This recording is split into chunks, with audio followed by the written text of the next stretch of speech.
What's up, everybody? James Duggan with IGN Access here at EA Play at E3 2017. A few IGN staffers got to go hands-on with Star Wars Battlefront 2, so let's track them down and find out what they thought.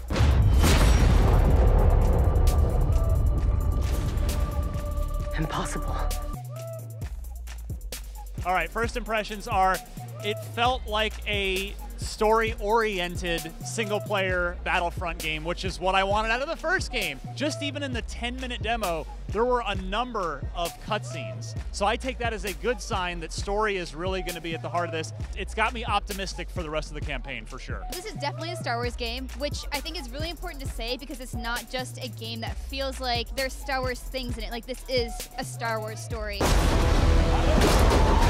Let's talk about the protagonist, or potentially antagonist, Iden Versio, who's described as a creative director as somebody who can believe in the good of the Empire. That says to me that they're interested in kind of contextualizing her villainy. Did you get that sense? Yeah, absolutely. And casting Janina, I think, is inspired. I think you saw it on stage today. She was incredible. And the fact that we're seeing a Star Wars story presented from this point of view feels so different and refreshing than anything we've seen recently. So how did the single-player gameplay differentiate itself from what we've played from Battlefront 2015 and kind of Battlefront 2 multiplayer?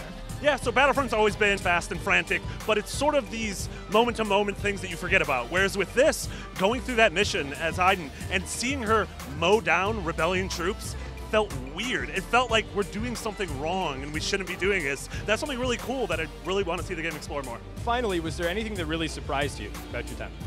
I was surprised by how okay I felt with killing Luke's friends.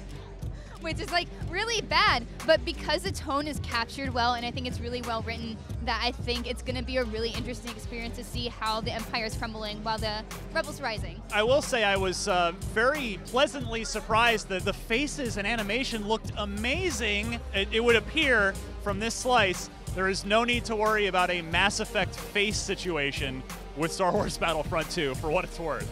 So that's what our editors thought of Star Wars Battlefront 2, but we want to know, what do you think? Leave your thoughts in the comments, and for all things video games and E3 2017, keep it right here on IGN.